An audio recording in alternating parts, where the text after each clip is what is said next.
Last name. That's Jimmy McCune in the Auto Gyro Cavalon, and they're in booth 25.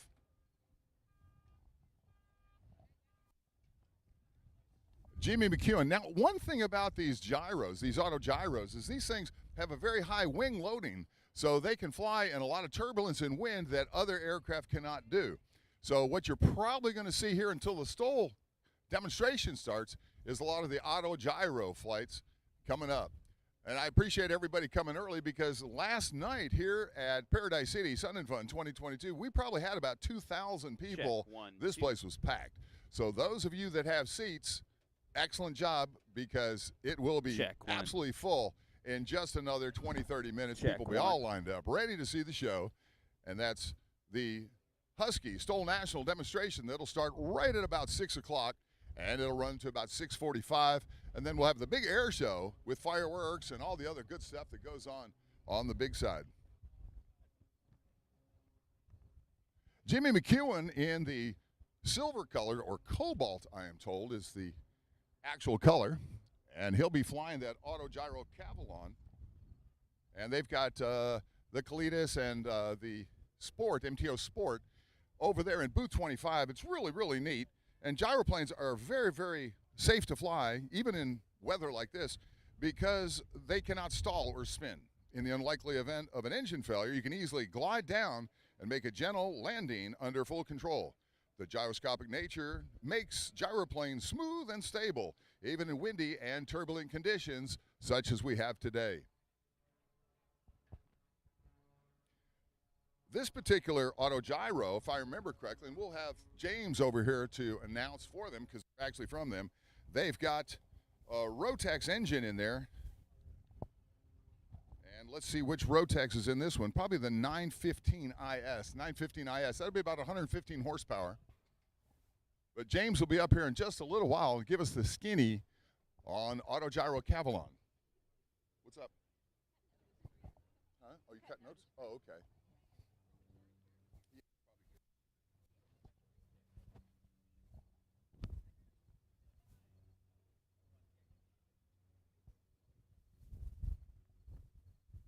And that Cavalon will go about 120 miles an hour when he launches. I see him down there.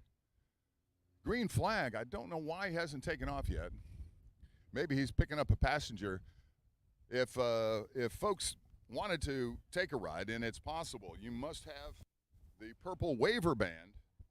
And getting the purple waiver band is done. It's free, and you get them right down in the headquarters tent there. It's probably late in the show to do that. But during the week here, next year, if you come back, get your waiver band right away, and then as you're talking to these different exhibitors here that have aircraft and they're doing ride sharing, you can ask for a ride, and a lot of them will do it.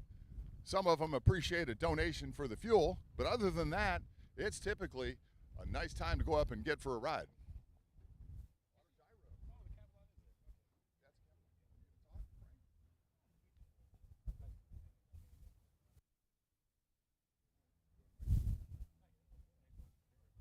Now, Frank, I bet you got all kinds of stuff to say good about Auto Gyro.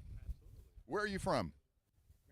Maryland. Okay, Frank, I'm going to hand you this microphone, and I'm going to go get another one, and you can tell the good folks here about Auto Gyro in booth 25. What do you say? What do you think, everybody? Should we make Frank talk? There you go, Frank. You got to now. Here's Frank No from Auto Gyro. Thanks, Paul. Thanks, Paul. Paul caught me off guard. I was just asking him a question, and he hands me the microphone. So I don't know. I had nothing prepared. Anybody have questions about gyroplanes? Why they fly, how they fly, what they do? Because I can give you a whole couple minutes about it. I'm probably not going to do that. Well, one thing is the rotor's not powered like a helicopter. That's one thing that shocks people. The fact that the rotor just spins freely. Nothing mechanical going up there at all in flight. It does pre-rotate. If you look down your left, you see Jimmy's in his Cavalon now. He's pre-rotating the rotor, so it does do that. But before he even releases the brakes to roll, the rotor is going to be disengaged. It's all your forward motion that keeps that rotor spinning and creates the lift. Weight limit's with full fuel, you can carry about 400 pounds. It's about a 550-pound useful load. So he's taxiing out now. These Gyroplanes are pretty much turbulent proof, not 100%, but they feel about 15% of the turbulence that an equal sized light sport will feel, because it has such a heavy wing loading on the rotor. That rotor's spinning about 300 miles per hour when he takes off. So it has a lot of weight on each inch, so it's a lot smoother, kind of like a jet wing would be. So he's pre-rotating now. Now his stick is all the way back. The rotor's about a 17-degree angle back. The nose will come up. The mains will come up. He'll accelerate in ground effect level.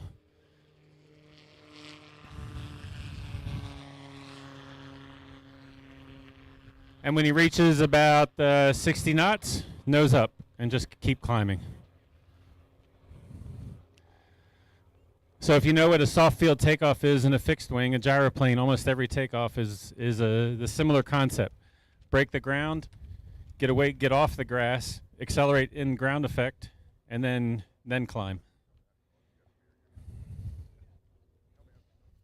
So Jimmy's not doing a demonstration now to show you the full capabilities, because he just has a customer with him for a demo flight. And you can't show off too much with a customer in the seat. Thanks, Paul.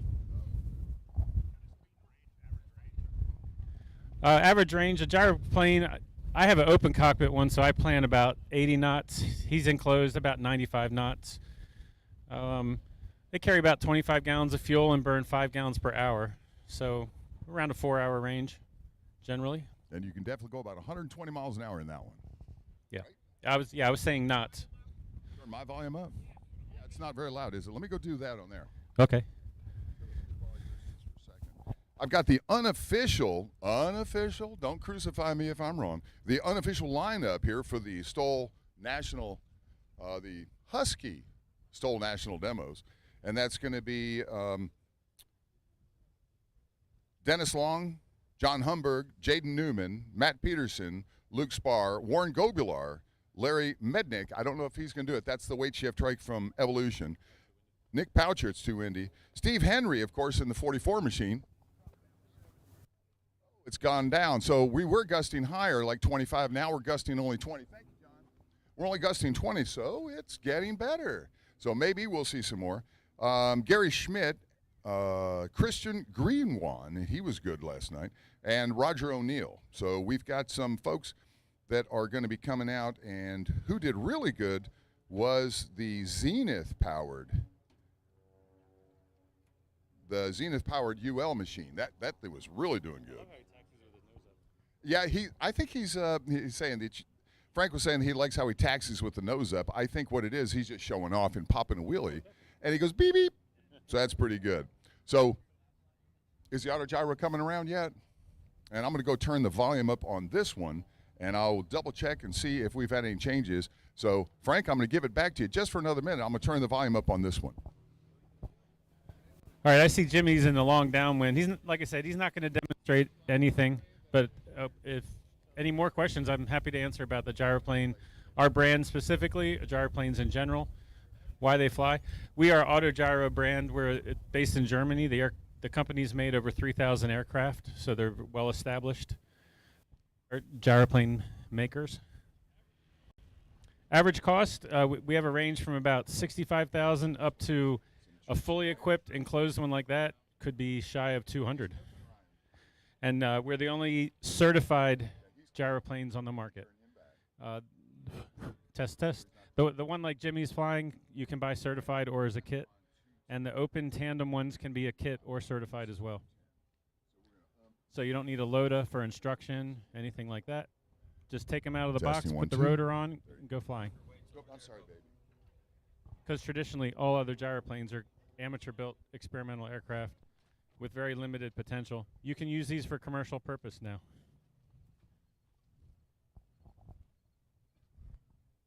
Looks like they're pushing another Cavalon out to the field, so we'll have 2 flying until the Stoll competition begins. So the folks in the control room would tell me you were clipping out, so I turned that microphone down just a little bit. I think this one's working now, and we'll see how it goes. You're good? Frank says he's good. Is Frank good, everybody? Yeah, Frank's good, right? Jimmy's actually coming back. So Frank's good. Jimmy's coming back. There he is.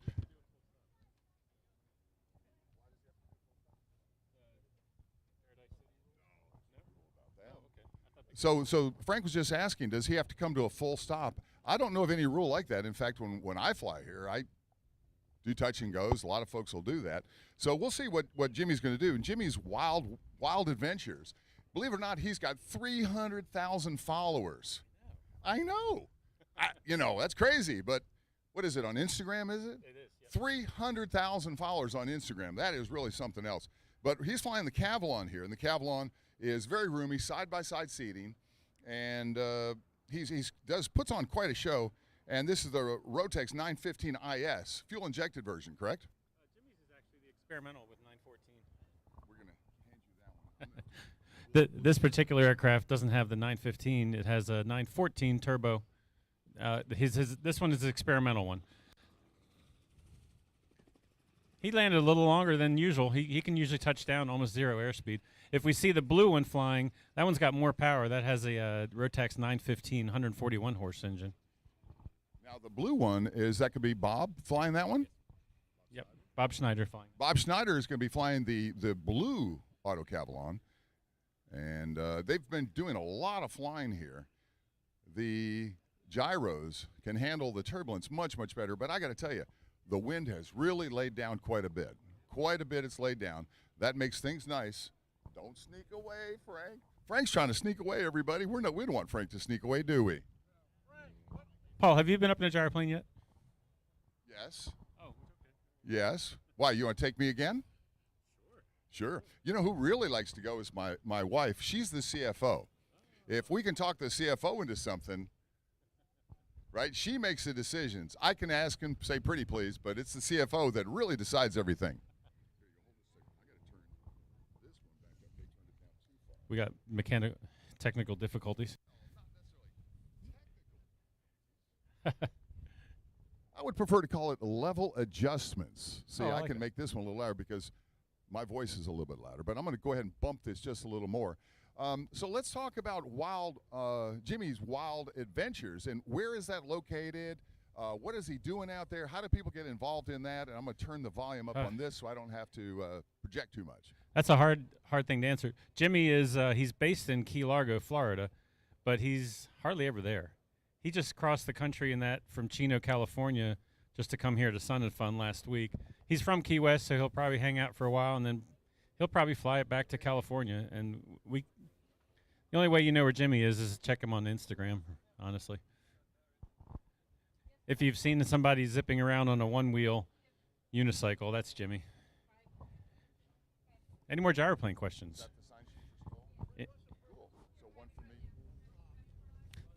The ring gear you see on the top of the mast is that's all that's used for is the pre-rotation to get the rotor up to speed before takeoff. In flight, it's completely disengaged. So it's just for that purpose. But it does have a dual purpose of having a brake liner on the inside, and the rotor brake is inside that as well. So that one disc serves those two purposes. All right, Jimmy started again with another passenger.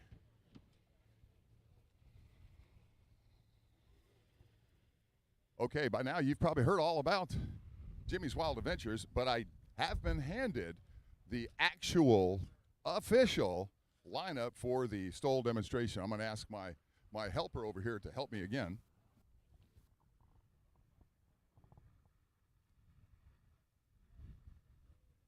We don't want to mess with a guy's beer drinking.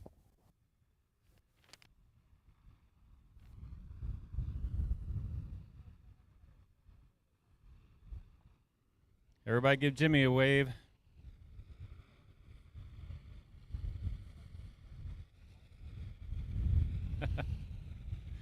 That's what we call the gyrocopter grin. Yeah, that's the Cavalon. Really good-looking machine. Flies a lot in this gusting winds, and you know, it did calm down for a little while there, Frank, but I think it gusted right back up to 25 mile an hour. What do you think? Well, from Auto Gyro, we like it when it's gusty because we're the only ones flying. That's true, and that's almost a brag, but you know what? I agree with you. And here in this past week, it's been extremely gusty. In fact, a lot of times the wind was coming from the south, and as you look across the runway over there, you see the trees dancing like that. As a pilot, I could tell you, if the trees are doing that, I'm not flying. But I don't have a gyrocopter. Maybe I can sweet talk Frank into a special deal. I doubt it, but I'll bring my own next year. How about that? there you go. He'll bring his own. All right, so this is the official lineup, and it looks like 1, 2, 3, 4, 5, 6, 7, 8, 9, 10, 11, 12, 13 pilots have signed up for the Husky Stoll National Demonstration here at Paradise City Sun and Fun 2022. And it looks like it's going to be the Rev XS, which is a weight shift trike from Evolution Aircraft. He's going to go up. We've got a Highlander that Steve Henry's going to fly. That will be the Highlander 622, and that is the Just Aircraft, and that is the holder of the national record for stall at 6 feet, a 6 feet takeoff. Then we've got the Super Stall from Just Aircraft, and that would be Chris Grewan. And then, of course, the American Ranger, another gyro.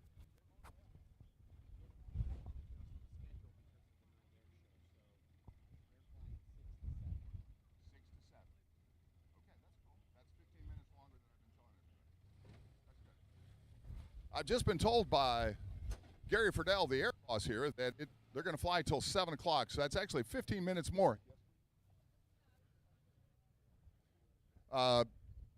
15 minutes more, so they're actually going to go till 7 o'clock when they commence the Husky Stoll National Demonstration. Also, the Aeroprac Day 22, Andy Humphrey, who in the pink one, it's written pink here, but I've been told that's magenta. Again, cobalt, gray, magenta, pink. I don't know, Frank. I'm color challenged. How about you? It looks pink to me. I would say pink, but it's a dark pink. True. Very true. It's a dark pink, like salmon or magenta. Okay. So how's that beer, by the way, guys? Is that beer good? Excellent, excellent. Hey, good. All right. Bob Snyder, right? That's Jimmy. It's Jimmy. Oh, that's right. Bob's in the blue one. I'm sorry. Yep.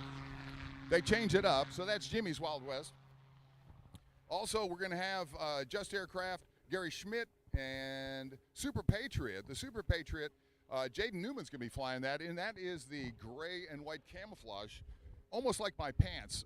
And she's young. I think she's only 21 years old, and she's flying commercially for a living. It's really something else. She really gave the guys last year here at this demonstration a fit because she was right on their tails the whole time. This one's Bob Snyder. That's Snyder. correct. Okay, I got that one right. This is another auto gyro Cavalon. They're an LP25 right over here. And again, you can see great climb rate. That is a very, very stable gyrocopter, very, very safe. Auto rotation all the time. After that, we've got John Humbert and Matt Peterson. Oh, this one. This is Walter and Gobillard. Gobillard, and he's got the polished aluminum. This aircraft. Wait till you see this one. Really, really nice. Totally shiny. Is that the 180? Yeah, totally shiny 180, C180. When you see it, you'll be really amazed. I forgot what year it is, but do you know what year that one is? I do not. Sorry. It's old, though. It's got to be. It's old. Yeah. And then also we've got Cameron Simmons, and they're flying a white Super Patriot. So there's going to be 2 Super Patriots out here. Super Patriot, they are in Patriot Aviation, and I forgot the booth. I'm sorry. That is going to be LP54 right down over here. That'd be LP54 Patriot Aviation, and that's a really slick-looking aircraft. I only thought they had one here, but apparently they've got a white Super Patriot as well. Also, Roger O'Neill will be here in a Kit Fox 7. That's a Kit Fox 7, Roger O'Neill. And then we also have Mr. Spar, and he is an MOAC, M-O-A-C, a MOAC, and that's the gray and green one. And he also performed really well in the demonstration yesterday.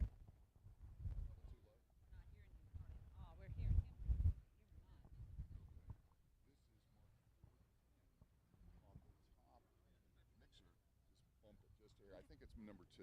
Uh-oh, Frank's going to give it to me. All right, Frank. Frank's giving up there. Let's give Frank a round of hands for helping out here. There you go, Frank. Hey, Frank, we appreciate you. And that's Auto Gyro and the Cavalon. They've been flying quite a bit here. And if anybody knows any of these aircraft out here, knows any backstory, knows anything about it, and you want to help me out, please do. I enjoy help. When we're pulling into a parking lot, and my wife says, hey, there's a spot, I park where she says. I like help. I don't mind it. My ego's not that big, that's for sure. So there you have it. You got the lineup for the Husky Stoll National demonstration here at Paradise City.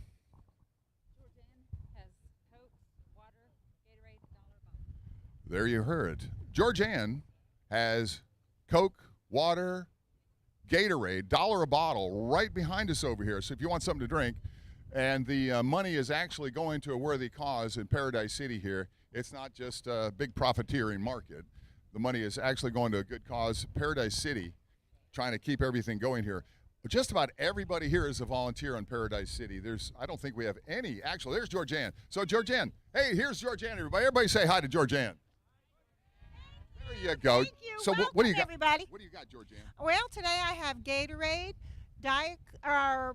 Coke Zero, Sprite, root beer, water.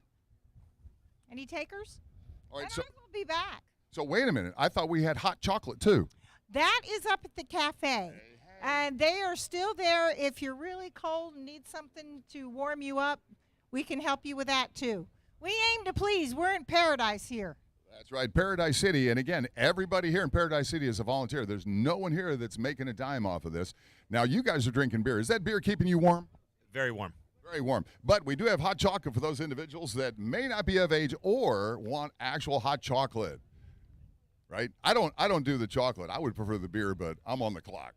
So I have to wait. All right. So we got 13 folks getting ready. Here's the Auto Gyro Cavalon coming back. And if it's the blue one, it's Bob Snyder. If it's the gray one, it's Jimmy. And it's the gray one. So this is Jimmy from Jimmy's Wild Adventures. 300. How does somebody get 300,000 followers on Instagram? That's unbelievable, isn't it? All right, you guys are probably wondering, how does this Stoll demonstration work? Well, it's a demonstration here, so we're not technically keeping score. But people wonder, how does it work? How it works is the aircraft are put into classes based on weight. All right, so they take different classifications of the aircraft, and what they're going to do is they've got a chalk line out there, and they start them at the chalk line. So they're stationary right there. The air boss would tell them, okay, you can go. They go pretty much full throttle, and they try to take off in the shortest distance possible. That's Bob Snyder in the Auto Gyro LP25, the Cavalon. So they'll go full power, and they try to take off in the shortest distance possible.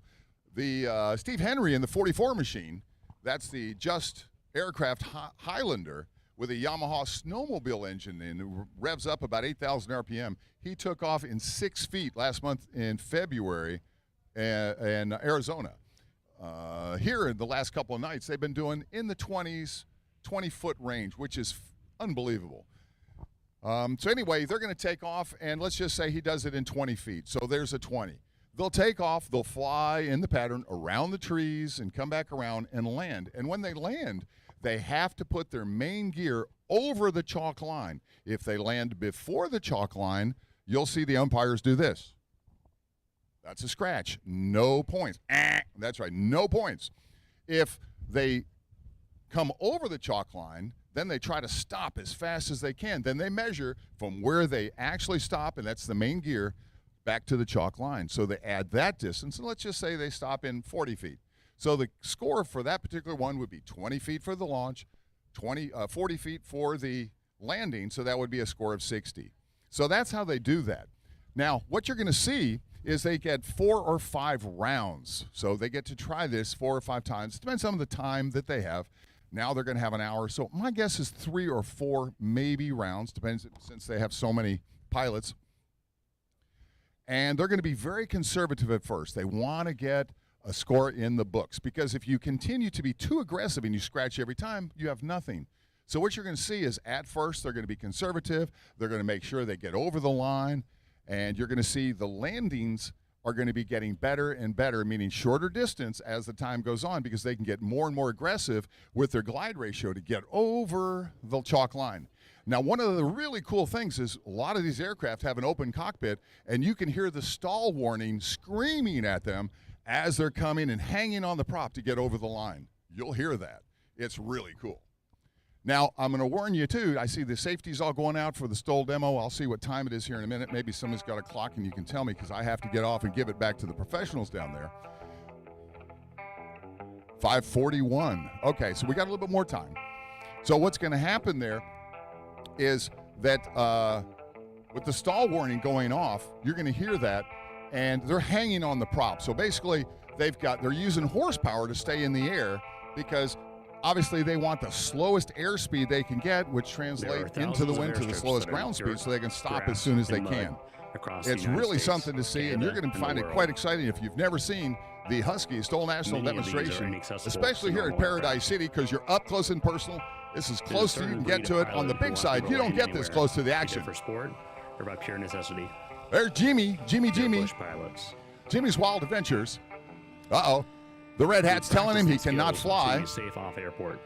So we can get into and That's out like of being tight called to spots. the principal's The back office entry when you're in school. and the You know unapproved you've done fields. something, you just don't know what it is. You'll now watch guys know some what of the best that's pilots about, in the right? world show you what they can do. Everybody's been called with to the as little principal as office 50 at least feet. one time before. Not only can they take off and land off airport, they can take off and land anywhere. We'll see what they do with This them. is the Husky National Stoll Series.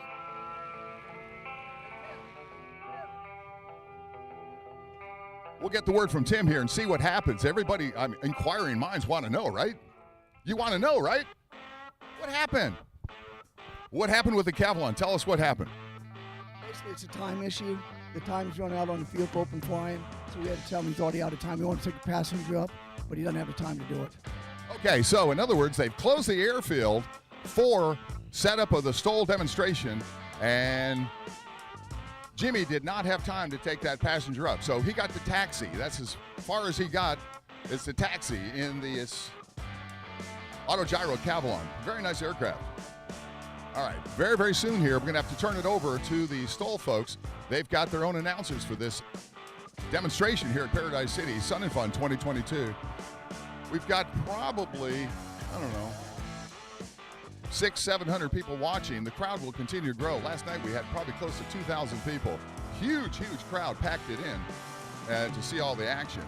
Steve Henry, Larry McGowan, Chris Greenwald, Greg Spicola, Andy Humphrey, Gary Schmidt, Jaden Newman, the young female that really did well. She's like 21 years old. The Husky National Everybody's Stoll joking Series that is she presented was going by to chase the guys around and Husky really make them and nervous, Avion and she Aircraft, did. John America's favorite Humbard, tail dragger. Warren Gobular, McFarland Cameron Aviation Simmons, Products. Roger Thousands of O'Neill. parts, save All thousands these of folks are going to dollars. give us a really good show here at American Paradise Legend City Sun Aircraft, and Fun not your 2022. grandfather's Cub. Does everybody have any other questions about propellers how this offer a wide demonstration is variety going to be of run carbon real propellers quick and before I rotors. have to turn this over to the officials? Sarasota Avionics. the number Anybody one have aircraft any avionics questions installer about in the how nation. this Stoll, the Husky Stoll Rugged National Radios, Demonstration the is going official to run? communications provider of National Stoll. No, they don't. All right, great. Lad Gardner Aviation. Well, again, my name is Paul Czarnecki. I'm the host here at Paradise City. You guys have fun. Air We're going to Tech turn it Coatings. over We make and things let the fly. Stoll guys have it. You guys take care and have fun, okay? Cody's Pilot Thank Shop. you. Learn to fly here. The Fat Tire Cowboys, an aviation adventure brand steeped in cowboy lore. And now, live from the south side of Sun and Fun Aerospace Expo's campus at this famous Paradise City Field in Lakeland, Florida, this is the 2022 Husky National Stoll Demos. Hello and welcome to the Husky National Stoll Sun and Fun Demo 2022. This is Saturday night, the biggest night. I'm joined by my friend Ryan Dombrowski, and we're in for a heck of a show tonight. Dude, we are in for such a heck of a show because the wind is howling. It's cold, guys. I'm a Floridian. I'm wearing a jacket because we've got a low density altitude and tons of wind. And I'm a Wisconsinite. I'm feeling pretty comfortable in my shorts. I did put this shirt on. It's a little breezy. Hey, so it is Saturday night, like you mentioned, Saturday night, and it's the last night of the demo. We got a lot of competitors here who just want to leave it all on the line for their Sun and Fun experience. Now, again, this is not competition No, per se. correct. When you come That's to correct. a true Husky National Stoll event, the competition is not only fierce, it's kind of inspiring. So today, however, we're going to showcase what we do at those events, and we've got all kinds of cool airplanes to do that with today. We're going to walk through the lineup in a moment, but first, we want to talk a little bit about what happened last night. Ryan, walk us through the experience last night and some of those final scores. Do you remember the final scores from last night? I don't even remember. I know they were insane. So here's the thing that stands out for me the most from last night was that we had heavy wind, just like tonight, and we had, for instance, Warren Grobelar in a Cessna 180 doing 80-foot takeoffs and landings. And landings, 86-foot takeoff, 89-foot landing. I mean, you can't say exceptional enough times about Warren Grobelar's performance last night. And I did a little forum presentation with him today at Sun and Fun, and he was very humble. He was like, it was all the wind. It's all the wind. Check out the weather info right now. 320 at 18, gusting 22. So actually windier today than yesterday. It's a little bit less down the runway, just about 10 degrees less, but that's okay. I mean, we're still liking the way this looks a lot. It's going to be super intense. It's going to be gusty. You're going to see, I predict, if I may be so bold, a lot of scratches because we've got the gusty conditions, some that lead to some scratches. Before we get too far into it, though, I'm wondering if we should bring everyone at home up to speed on what National Stole is. Yeah, let's walk through it because we tried last night. Let's be frank and honest here. We kind of screwed up because we tried to do it right in the middle of the show and walk people through what the rules are and what to expect. But first and foremost, I want to say thank you to everyone here at Sun and Fun who has taken the time to come out here on a Saturday night, a beautiful Saturday night, and join us because the stands are filling up. I see more and more people. Last night they were 8, 10, 12 deep. It's starting to expand even more than that now. Looking there down toward the east side of the tower. If we look to the west side, we'll see probably triple the number of people. It's just growing, and that's what we love to see at Husky National Stole. We love seeing it grow. And part of the reason for its growth is because the rules are easy to understand. The first you one just set being, me up for failure, probably. The rules are easy to understand. Okay, let me tee it up for you, folks. If you're here at the show, you're watching online, check out that line with the green cones right there. That is the line that everything happens on. First, competitors will taxi up to that line and put their main wheels on the line. Those are typically the bigger ones. You're going to see typically, yes. Tail draggers, the front set of wheels, nose draggers, as sometimes we derogatorily call them, with the rear set of wheels. They'll taxi to the line. They'll get released by the line judge, and they'll pour. You'll hear us say fun things like they put the beans in, they poured on the coals, whatever. They're going to go as fast as they can, get some airspeed, take off as short as possible, and it's judged, it's scored by those judges off on the line. Visually, you'll see them run back and forth, making sure they got the most accurate score. Everyone goes around the pattern, just like a normal traffic pattern. If you're a student learning how to fly, no different what you're practicing every day with your flight instructor. Coming in for a landing, you're going to see various approaches. Eric and I will walk you through a little bit of what those different things mean. But the goal is to land on the line, or not just before after the line. Yeah. Let's put it that way. If you can land on the line, you might be misjudged. So it's really important that we get them just past the line because they want to be able to get stopped as quickly as possible. If they land before the line, we call it a scratch. Yep, and scratch. Their entire score for that flight is not counted. Correct. So what happens is they land after the line, hopefully. If you land before, the way I like to, the analogy I like to use, is like landing on a carrier. Right. You land before the line, you're in the water. Exactly. Don't do that here. Then we take that round's takeoff and landing distances, we add them together, and that's your score. You cannot cherry pick your best takeoff or your best landing and combine them. It's all about what you do in that one specific round. And the one other thing we're always looking for here is something called consistency. In our actual competitions, there's a most consistent prize. And the last time we had one here, Austin Clemens took it with 3 flights, and his total difference was 6 feet between all 3 flights. So he is takeoff and landing, 3 different flights, 6 feet total difference, 2 feet per flight. That's incredible consistency. And consistency is something that we look for in pilots because when you have a consistent pilot, you have a non-complacent and safe pilot, right? It's all about being safe. And to use that carrier analogy again, that's like hitting the 3-wire every single time. Ooh, we did that in sync. That was good. Powerful. Yeah.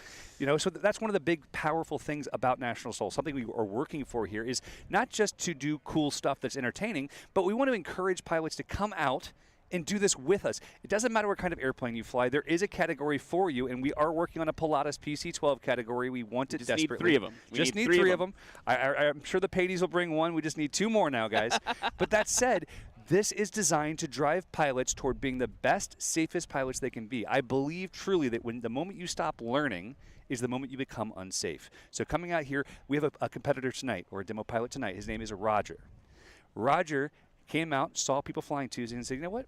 I think I will do that. So Roger O'Neill will be out here joining us. Yesterday was his first time ever, and he actually put down some pretty impressive scores for his first time. We talked a little bit about his technique, and he was walking me through some of the things that his concerns were. He doesn't have vortex generators on his airplane yet. You know, he's got things he wants to work out, but he was out here, and he had fun, and he's excited. He's going home and he's going to be practicing. But let's talk some more about those competitors. Who do we have coming out tonight? So here's what we've got, and I want to make note of the aircraft because what you were talking about, the accessibility of this sport.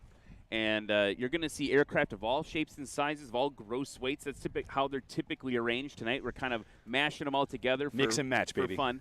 First up, we're going to see Gary Schmidt in a Just Super STOL. That's a very classic bush plane, right? You're going to see the big, huge shocks on it. Right after it, Matt Peterson. I actually got to go up with Matt Peterson this morning. He showed me how to really, like, STOL land an airplane. Please tell me that video is on your story.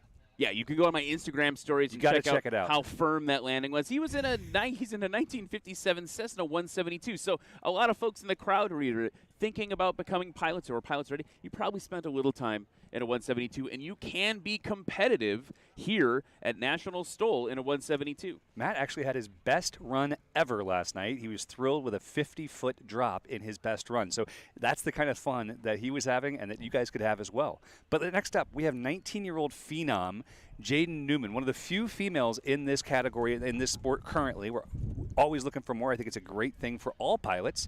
And she's flying that new 2020, they're calling it 2021, really. It was released today, like this week. So that brand new Super Patriot, that gorgeous Alpine camo scheme. Yeah, super dope looking. Covered in one of our sponsors, AirTech Coatings. It's beautiful aircraft. And one of the things that's going to be cool about tonight is she's actually going to be sharing that airplane with another one of our pilots who had been flying it earlier in the week, Cameron Simmons. Cam is a 25-year-old pilot from Oklahoma, and he is going to be just flying the pants off because now he's got more time in it and he's excited about it. But let's talk about Luke. Luke Spohr in the MOAC, the mother of all Cubs. He'll be in Alpha 4 position out of Emory, Texas. And then the favorite last night. Oh, my gosh, the cheers, guys. I couldn't hear the announcers because there was so much yelling. His name's so long it won't even fit on the live broadcast. Warwick Grobelar, or G-Lar, as he's on there. In that 1955 Cessna 180, it's the polished one with the... I was asking him what color, how do you describe the plane? So what's the polished one? Is the polished one with the tennis ball accents. And I was like, tennis ball that's green. exactly the color it is. I respect that. Next up, Christian Grewan in the 2021 Just Aircraft Super STOL. That one has the 915 engine, followed by another crowd favorite. John Humbert in the Super 701, the Zenith Super 701 with a horn built in. You'll hear that tonight. After that, the man, the myth, the legend, Steve Henry. We'll talk about his return to the demo this week when he's flying. Roger O'Neill, who you mentioned before, in the Kit Fox S7. Cameron, who you just mentioned in the Patriot, the Super Patriot. Yeah. And then Larry Mednick. I wonder if Larry's going to go or not in the Evolution Revolt tonight. I believe he probably will. Larry's the kind of guy who enjoys a little bit of cross. When he likes the challenge, he enjoys just seeing what he can actually do.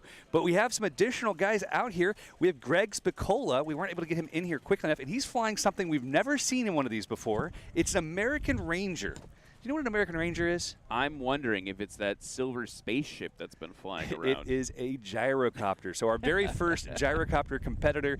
Very excited to see Greg fly that, along with Andy Humphrey flying the Aeropract Foxbat. We got to see the Aeropract fly last night, and we saw some very impressive scores from an airplane that was brought here as a factory demo. This is not an airplane that's designed for this, but it's an airplane that can do it. So we just got word from the tower. 1 minute to launch.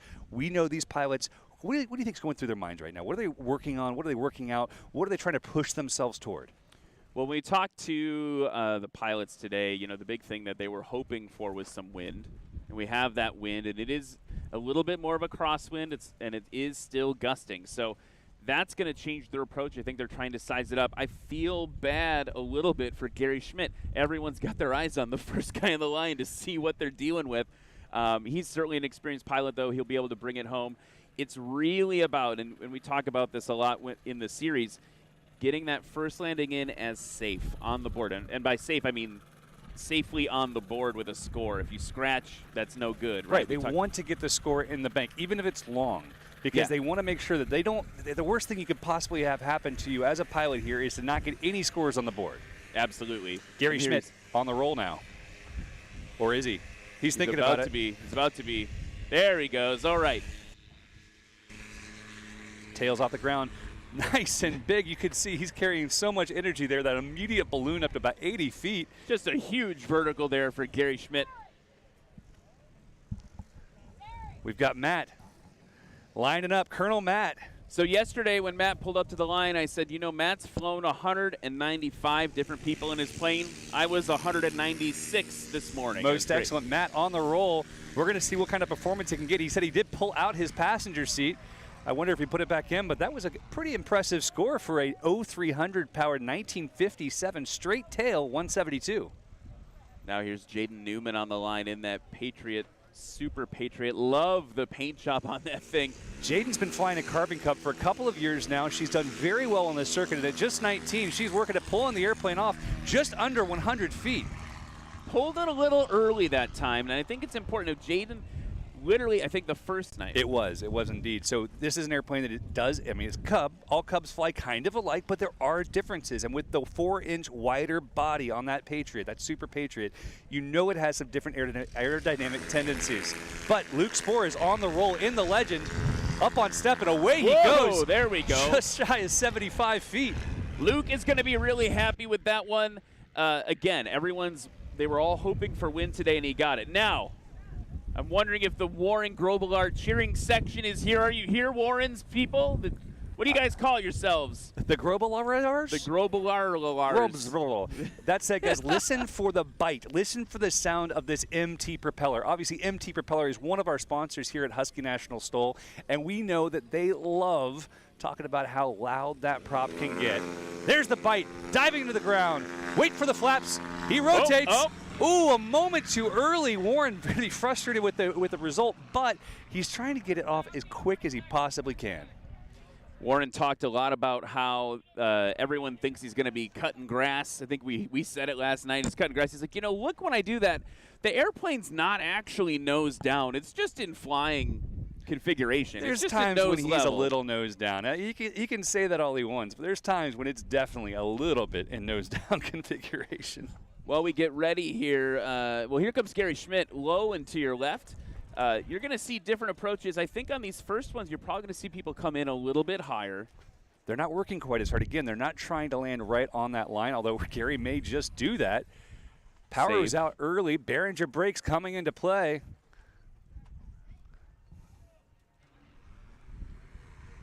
All right, we did just get some reports of an issue with the MOAC.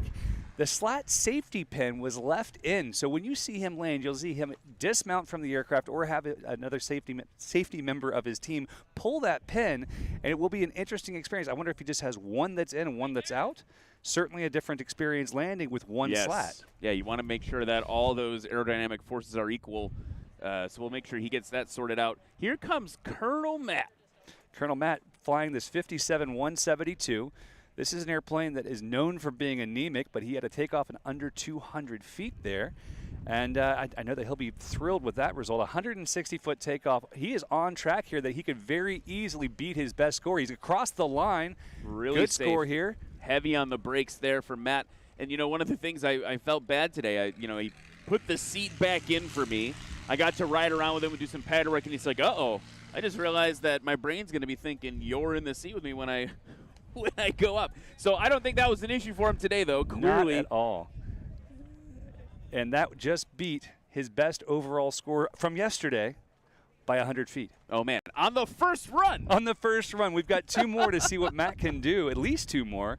Very excited for him. I know that the joy that he's going to have for us will be pretty big. He gave me the biggest high five of my day when I told him last night that there was a winning run. And that's, I think, part of it, too, right? Matt, you see Matt coming out to all the events.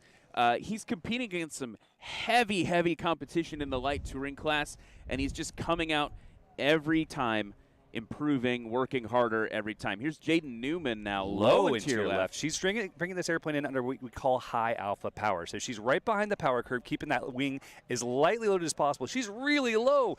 Good Lord, Jaden, keep her off, keep her off. Ooh, I think it's a scratch. Line judge just a scratch. That was right on the line. She might be a little frustrated with that. 92-foot takeoff, lost score now because of that early touch. You can see the wheels touching just before the line in the replay. Yeah, just before the line. Could not have been a nicer landing, honestly, beyond that. All right, we've got Luke Spohr now on approach in that MOAC. Slipping it. He loves to slip that I love thing. to slip, man. I think, especially in a Cub, there's no better airplane to slip than a Cub. If that door is down and starts to fly up on you, it's a good feeling. So he's not getting the full benefit of his slats right now. He's going to hold it off. He's not getting the full benefit of them. Look for the sink. He was looking for the sink. It didn't come. Gave up 75 feet there. Obviously, it's behaving a little differently than he's used to there, but it looks to me like they were both locked in. So we'll have to see what that looks like in the next pass. You know, those slats definitely aid in it being able to fly a different angle of attack, and that's exactly what he wanted in that position. He wants to fly the more aggressive angle of attack, allow the airplane to really lock in on track, touch that tail wheel down, and just drag it until he can get the mains across the line. Here's Warren Grobelar coming in. We were talking a little bit today about the different weather effects the pilots face here at Sun and Fun specifically. And I asked him about the NOAA building, if that affects him with like any road or anything. He said, no, the bigger thing is this line of trees right here. The line of trees. Every pilot's dream is to cut these trees down, but he is on approach now, chopping the power, getting heavy under braking. Watch those tires slide to a stop.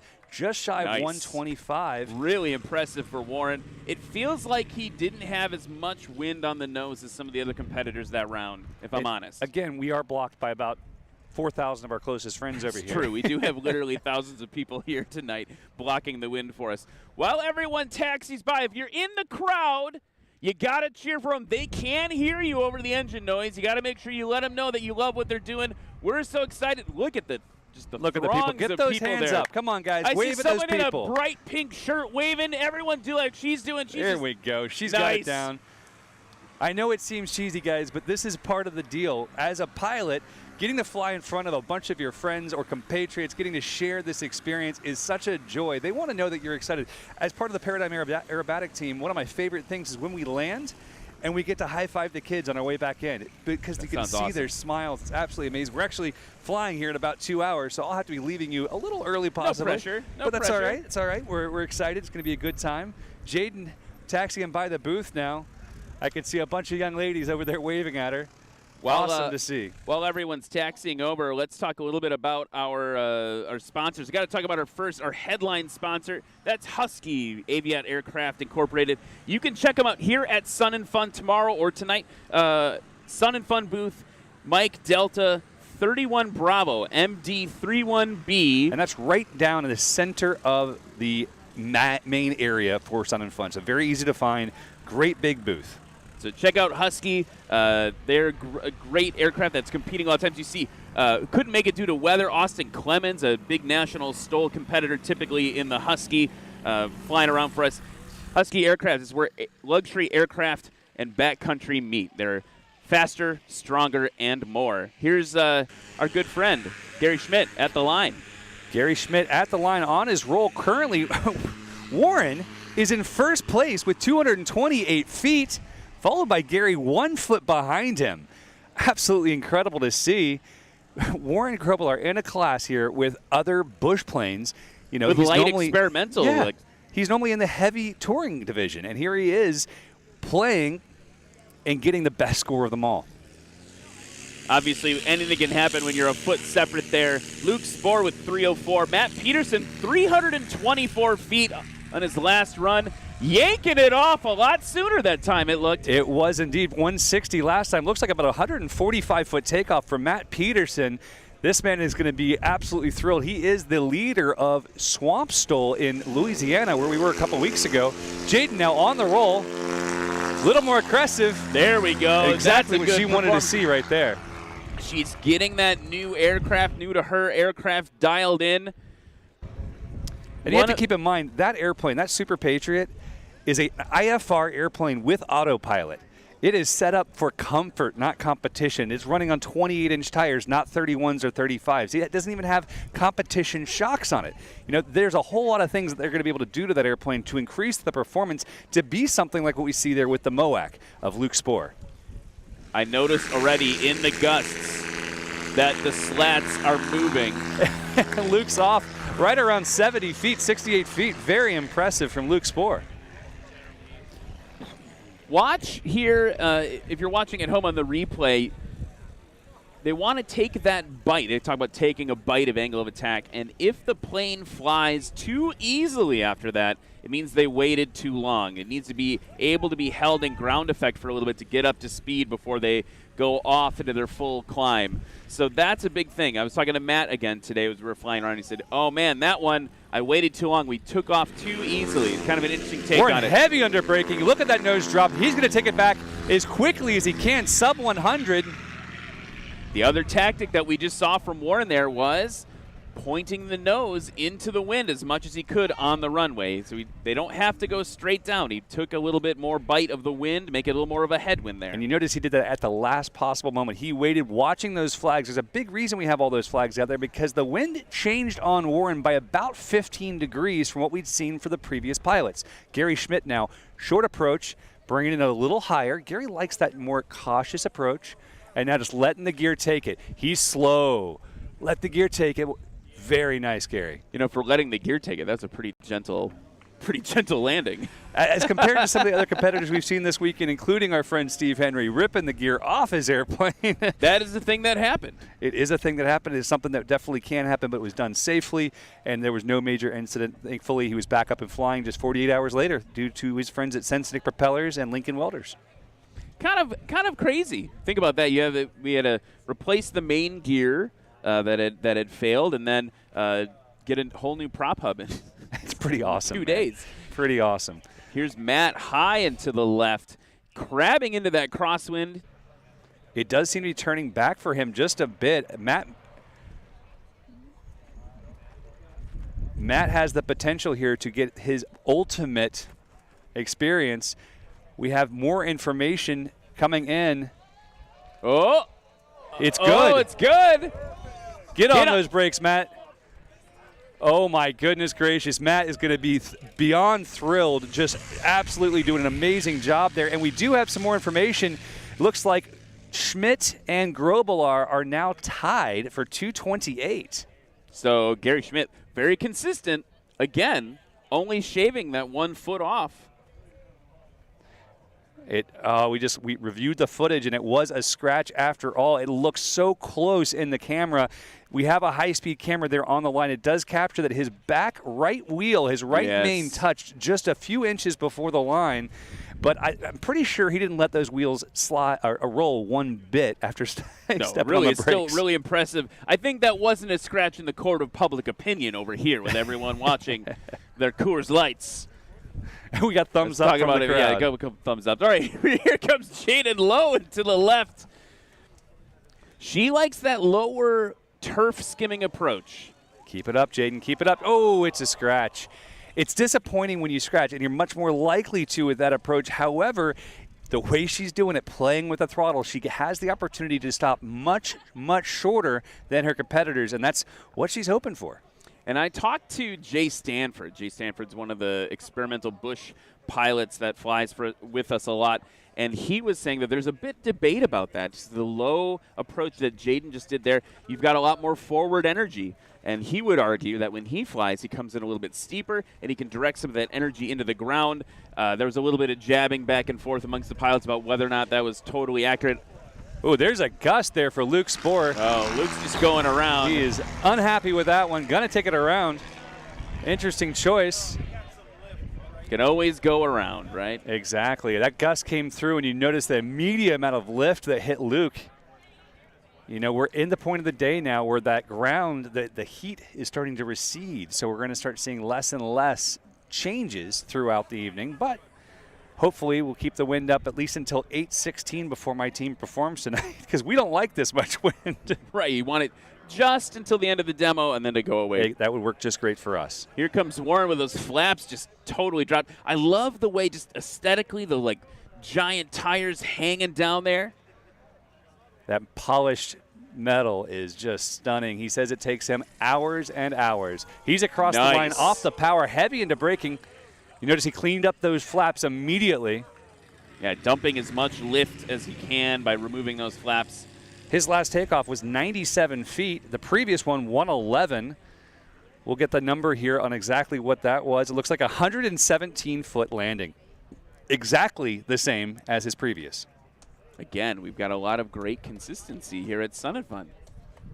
Love to see it. Total difference 14 feet between the last takeoff. So Luke Spohr now. Now we get to see what his airplane can do. Base to final. Coming in higher. You know, I think that MOAC, that legend MOAC, I make this joke every time. Eventually people get tired of hearing it, those gun racks. It's a vortex generator. Yeah, they add a lot of lift to the plane. He's got them secretly filled with helium, just like we said last night. But that said, you have to look at these airplanes. And if you get the opportunity to stop by the Legend booth, we'd encourage you to, because Legend has this finish on their airplanes now that is so deep. It's like looking at a bass boat. And they've done an amazing job building out the paint and just really refining an age-old aircraft design. Look at him starting to slide her around, a little bit of a slip, working the rudder now. He's on approach. He's got the right power setting in. Keep it in. Keep it off. Now chop the throttle. He heard you. He just responded a little late. He's kind of like my 7-year-old. Just a little slow to respond. Late. Just a little slow to respond. That's all right. We still love him. Speaking of children, can I do a personal thing for a second? Let's do it. I want to say happy birthday to my kid. You're not there for your kid's birthday? I'm not there. I'm here right now. Emily's at home. Happy probably birthday, getting ready. Emily. Well, she's probably eating dinner right now. Emily, you're at home. You turned 4 today. Oh, man, that's a good one. one. I'm so proud of you. Let's go fly an airplane together, Emily. I love it. Thanks for that, everybody. Thanks for everyone's like, Aw. she's adorable. I missed like the last 8 of my sons, my eldest birthday, because of Oshkosh. And this year I went to Oshkosh for one day, jumped in my airplane, and raced home because I was like, I'm not missing your 10th birthday, buddy. Not going to do it. Can't do it. Let's talk about, speaking of birthdays. Let's talk about Aviation. Let's talk about Aviation. They feature inspirational stories written by or for young, diverse aviators involved in all disciplines of aviation and aerospace. Their mission is to attract, educate, and empower youth in aviation, especially girls and boys aged 12 to 22. They simultaneously attempt to reach aviation and aerospace industry leaders in all disciplines as well. So they're looking for inspirational stories, community outreach opportunities, HR and branding, advertising, and content supporters. Visit the Aviation booth here at Sun and Fun, located in the Lakeland Aero Club near the main entrance. And look for the Aviation team here at the show and share your aviation story as you ride in the tram. Kind of a cool mission. They're really trying to inspire these younger aviators, and I absolutely love that. But I do want to say really quick a welcome to Dirty Bird, who is watching in the chat. Our friend Corey Robin. I miss flying with him, man. We went to Kitty Hawk together, and I pulled a paramotor out of the back of his Carbon Cub and went flying at the first flight track. Pretty epic story. So much fun. Jason Boussat on social. He's talking about maybe meeting people at Oshkosh, hinting at maybe a new airplane reveal. Airplane reveal. I wonder what he could be talking about. I can't wait to see more information from Jason. But we do have Michael back on the line. Gary getting a very presentable takeoff, 79 feet. Shorter and shorter for Gary, 105, 87, 79. Matt Peterson, 160, 148. And let's see if he can get it even shorter still. Jared Justice, my Kit Fox brother from Swampstole, says he's watching and flying right now. I'm curious about that a little bit more. Jared, thank you for watching. You know, I've heard tales. I won't say who it was, but my understanding is there's at least 2 competitors that watch the live stream while they fly, so they know whether or not they have to beat their previous score. That's kind of cunning. It's kind of cunning. I mean, I don't think I'd actually watch, but I might listen to it in my headset. That's right. We got to be careful what we say. Here's Jared Caton on the line, rotating quickly. It is a good takeoff, but again, we noticed that she got a little more altitude than I'd like to see. I want to see that thing scratching for air. I don't want to see it jump into this guy. Travis Meyer on social saying he's watching from Wayne, Nebraska. Is anyone else in the crowd here tonight from Nebraska? We got some. I see. All right, crowd favorite Warren Grobelar waving to his fans. He's got to know Gary Schmidt's turning base behind him. He's waiting for the wind. I know Warren. He's like, oh, I've got to check something. I got to make sure my helmet's on. No, he's waiting for that perfect moment to let that MT propeller eat some air and propel him forward. There's the turn. Dropping the nose further, looking for that rotational force. He does manage to grab it. You notice there, he barely stayed in the sky. That's exactly what you should do. And the other thing he said for him, a great takeoff is when the mains come off just a tiny bit before the tail wheel hits. So that one matched that description perfectly for him. He's going to be happy with that. He will indeed. Gary Schmidt now on approach. And we do have information that Luke Spohr is dropping out of this round. Luke is taking a step back to keep things safe. He is stepping back completely, but Gary Schmidt now on that low approach, very stabilized. Those massive super stole flaps are out. Oh, and he's good. They This say will be a it's good. good landing. Great score for Gary Schmidt. A little bit of brake fade there, I would expect, or just a little bit of traction differential there, a little bit of a tweak there. We measure from the furthest tire from the line, with the furthest main tire.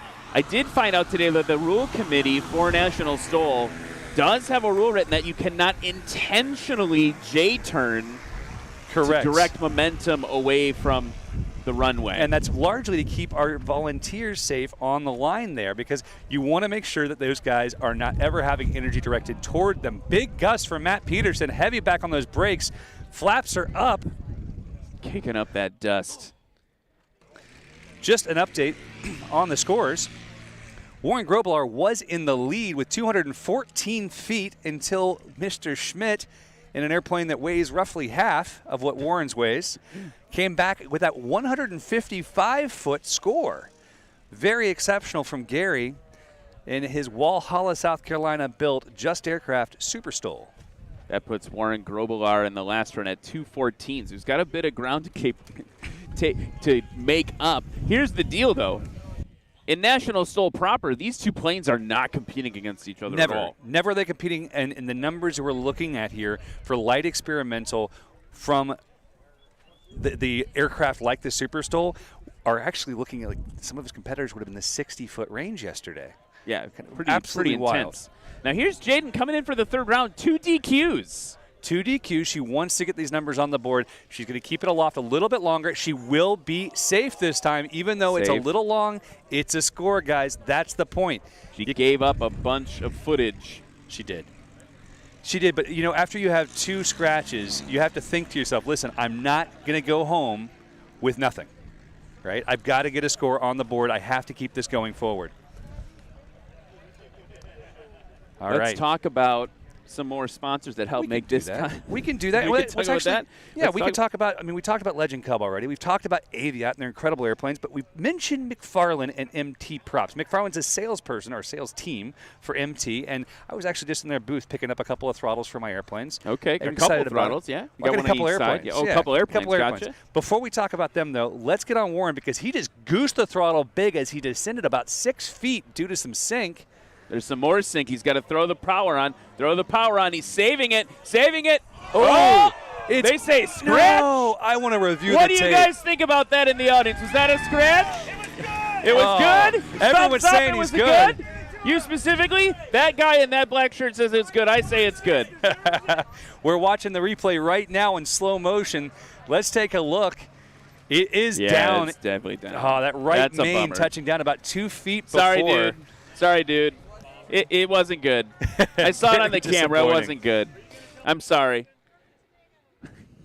We've got the crowd offering to throw potatoes here. I'm a little worried. The crowd's starting to throw fruit. That's concerning. We're just the messengers here. Watch this. A lot, really fighting for it that time for Warren. It did look good from our angle, but I understand now looking at that line camera, that all-important line camera, not to mention the fact that they have a little laser going across. And right now we're just seeing a few guys take off to leave, heading down toward the south. So let's talk about McFarlane. Takeoff right there, I got to say. Yeah, let's talk about McFarlane. Let's talk about McFarlane. You should visit them here at Sun and Fun. They're one of our gold sponsors, McFarlane Aviation Products. They're here at the show, Hangar A, booth 63 and 64. They're also bringing MT Propeller here. Their MT Propeller specialists are at Hangar B, booth 88. They've been serving the aviation community for 50 years. For over 50 years. And what's neat about that is if you look at the front of the airplane that Warren Grobelar is flying, he is flying an MT prop, as we've said before, but he has a little QR code they set up for him. You can go and find out a whole pilot bio and everything else about Warren and his MT Propeller on their website by scanning that QR code. Oh, and people are saying, happy birthday, Emily, on social. Look at that, That's man. so nice. Thank you, Take One Film and Video. You got to love it, my really friend. Appreciate that. It's the aviation family, isn't it? We all got to care for I each call other. it the Sky Fam. The Sky Fam. Hashtag Sky Fam. I dig it. I dig it. Christian Grewan now. He's from Fairplay, South Carolina. He has a Rotax 915 in this airplane. That's the big boy now. Talk to me a little bit about the difference there between the Don't ask 914. me hard questions. The turbo, right? It's got a Turbo. That's the big one. That's the biggest difference. But the airplane's been, the engine's been designed all the way around to make more power and sustain it. Listen to the growl. You can't call it a growl after Warren's been here, can you? No, I guess you can't. I'm not even sure You if he's can't making hear full the power. turbo, though. You can hear the turbo spooling up. Very nice. Again, we see a lot of energy built in there. He probably could have pulled that off at about 75 to 80 feet. Very impressive here. John Humbert, the Flying Cowboy, the only pilot I know with his own trading card. Yeah, we've got a couple of them here at the booth. John has the UL Power 130 motor in this airplane, and he wanted us to let people know that this airplane is set up with everything in it that he needs to travel. He's not done anything to change this from his flight down here. Tail will be on the ground, and away he goes. Just over 25 feet for John Humbert there in that Zenith 701. He calls it the Super 701. Exactly what you want to see here, guys. Just The whole super incredible. crowd just absolutely it's fantastic. If you're new here, I would suggest plugging your ears for this next one. You don't have to listen to us, and you're not going to be able to hear after you listen to Steve spool the turbo on his 300 horsepower Apex. And away he goes! Short of 25 feet, just around 23-foot takeoff for Steve Henry. I'm looking at his daughter, Sarah, who just had her birthday, and she is smiling. So you know Sarah's happy, Steve's happy. That's a heck of a takeoff. Now, Lake Wales native Roger is going to be taking the line. This is Roger O'Neill flying his own custom build. He built it himself, 7 Series STI wings, kit box, keeping the tail off the ground, making that rotation, getting the flaps in. We talked about his technique some. We talked about how he needs to really dive the airplane toward the ground if he wants to be able to see the numbers that he knows his airplane's capable of. And we saw that right there. Instead of letting the tail fall back to the ground, he kept the aggression. He kept the nose forward exactly as he should have. And, you know, he only has 100 horsepower. So getting off the ground at, 100 feet, 125 feet? Yeah, not bad. And I think the other thing I learned today talking to Warren, just to keep talking about Warren because I've got a crush on him, talking about how you got to make sure to keep that nose down on the takeoff roll to limit your drag. Yep, I think absolutely. It's rudimentary, but you don't want any extra drag from the airframe as you accelerate up to flying speed. That is true for most people, except for John Humbert, because he can't do that, obviously, and somehow his airplane is made of magic dust, and he's able to land it anyway. Oh, yeah, we got his playing cards right here. Check that out. He Check gave a this bunch. out. We should hand these out to the crowd. We can do that. So you got is all the information. It's upside down. There we go. I don't think he flies that way. This one. There we go. We're doing it. We're good. We got it. We figured it out. Yeah. Awesome, Nailed guys. it. Hashtag All right. nailed it on the camera. Christian now on approach. He's safe. How quickly can he get it stopped? These airplanes purpose built for Stoll, just like this. And they make it look so effortless. They really do. My friend Mike Tiffy is building, almost completed his 915 powered Super Stoll now, and I can't wait to see him fly it because he was a paramotor pilot turned airplane pilot who is now dating an airplane pilot turned paramotor pilot, and it's just the coolest thing to see in the world. It really is pretty neat. Aviation brings people together in whole new ways. John Humbert now, wigwag lights are working. Watch him keep this thing as close to stall as possible using that fuselage to help him fly. He'll be flying looking through just a little crack down by his knee. Angle of attack is insane on this airplane. Now, we've talked about it before. It's not just the angle of attack. It's the angle of incidence. It looks like a crazy angle of attack, but the angle of incidence itself of the angle those wings are mounted to the fuselage help kind of give that illusion that he's climbing at 90 degrees, right? He's definitely an aggressive pilot, and I think you're going to continue to see that because look at that first showing. That first showing, that was a sub-75-foot landing. We'll get the official score. Here comes Steve Henry, low and to your left. Steve wants to make you smile. Off the power, hard on the brakes, getting it stopped at 51 feet. Not messing around today with Steve. You know, at Outlaw Stoll, a little over a month ago, I saw Steve take off in 6 feet. 6 feet's not bad. No, it's not bad. You know, I'm a little over 6 feet tall, so he took off in less than me. We should do that. That could be a good video. You could lay down on the ground and he'll take off and see if he can. My ears would bleed, but we do have the results back from that. A 22-foot takeoff and a 52-foot landing versus 25 and 65 for John Humbert. Most impressive, Roger O'Neill now, Kit Fox Series 7 STI wing 912S. He knows he's gonna bring it a little bit faster than he wants. He said, I'm gonna keep it fast, keep it safe. I want to get this right. Just a beautiful landing, but definitely fast. A lot of energy to dissipate into the brakes on that one for him. But here's the thing I want to point out. You know, I fly at 172. I can't remember the last time I was down and stopped in less than 300 feet. No, that's like fantastic. There's a lot going on here that's exceptional piloting. Exactly. And that's what we're looking for. We're looking for those moments where you just got to smile a little bit because it just doesn't seem possible that you should have a 22-foot takeoff followed by a 52-foot landing. Let's talk about some folks that help make this possible. Legend Aircraft, we talked about them before with the MOAC. You can check them out at Sun and Fun booth. Mike, Delta 1, MD1. Check out the innovative and advanced Cubs that they're building. There's only one true original. That's Legend Aircraft. And let's talk about Sarasota Avionics. Right here in Florida, they have like 6 locations. They do maintenance. They do avionics installs. They do it all, and they've done it for a long time. We really appreciate all the help from Sarasota Avionics. They always help combine to our prize pool to give really cool Garmin prizes to our pilots. It's always a good time, and we appreciate Sarasota Avionics. Yeah, 5 different Florida locations for them. As we're getting ready, I want to talk about one last sponsor, and that's one I'm excited about, Rugged Radios. They provide the radios for Husky National Stoll, and they do an exceptional job of keeping all these people communicating to make sure that our scores are accurate and that everyone knows where everyone should be. We saw a nice takeoff there from Christian Griwan. Should have the number here in just a moment as John Humbird takes the line. John's getting ready to go.